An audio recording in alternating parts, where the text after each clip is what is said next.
No grande cenário dos últimos dias, descrito com força impressionante em Apocalipse capítulo 6, versículos 12 a 17, os eventos finais não serão envoltos em mistério para os ímpios.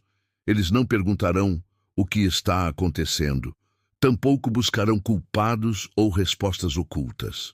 Na realidade, eles reconhecerão o autor de tudo aquilo, o próprio Cordeiro. É Jesus, o Cordeiro que foi morto e ressuscitou, o centro das profecias e da redenção, agora revelado em glória e juízo.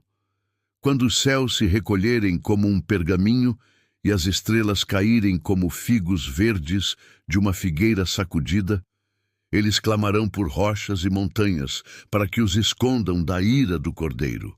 Essa expressão é profundamente reveladora.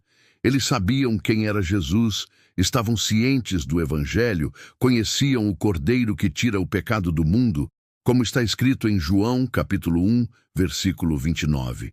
Mas apesar de toda essa consciência, escolheram ignorar, rejeitar, zombar. E no momento final, reconhecem que o dia do juízo chegou e sabem que não poderão subsistir. Não haverá desculpas. A mensagem havia sido pregada. O Evangelho fora anunciado a todas as nações, como profetizado em Mateus, capítulo 24, versículo 14. As 3 mensagens angélicas ecoaram pelo mundo, conforme Apocalipse, capítulo 14, versículos 6 a 12. Mas o coração endurecido resistiu. E assim, não será a falta de informação que condenará os perdidos, mas sim a recusa voluntária de crer e obedecer à verdade.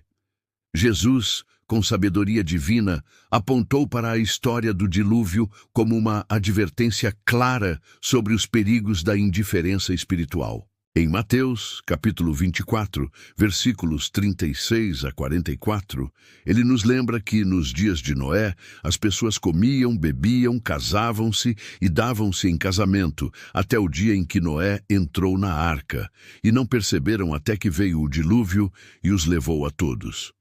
O problema não foi falta de informação. Noé não ficou em silêncio. Durante 120 anos, ele pregou incansavelmente sobre o juízo vindouro. Mas a mensagem foi ignorada, desprezada, ridicularizada. As pessoas se acostumaram com o cotidiano, com a normalidade, com a rotina.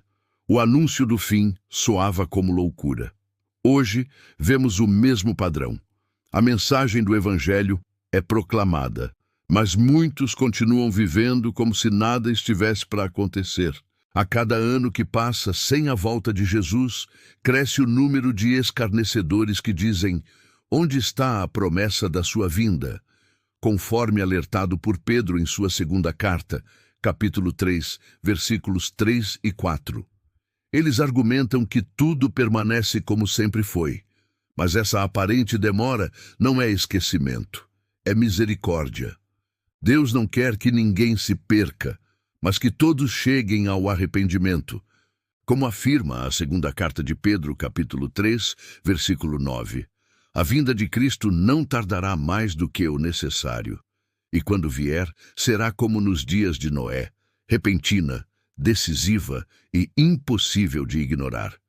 Existe uma percepção pessoal que pode mudar completamente a maneira como encaramos o tempo e o juízo.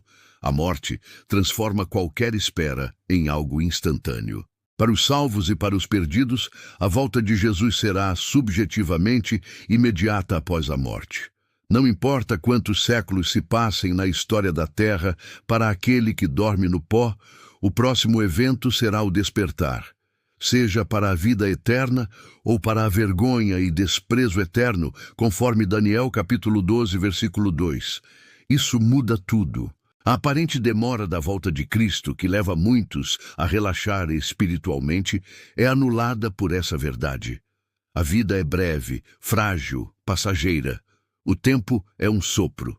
Tiago, capítulo 4, versículo 14, afirma que a vossa vida é como neblina que aparece por um pouco e logo se dissipa. A cada batida do coração, nos aproximamos do fim de nossa história. Por isso, Viver em vigilância, como aconselha Jesus em Mateus capítulo 24, versículo 42, é a única forma segura de caminhar nesta existência. O convite não é para temer o tempo ou o juízo, mas para aceitar a salvação hoje, agora, enquanto ainda há tempo. Porque o que está em jogo não é apenas um futuro distante, é o destino eterno de cada alma.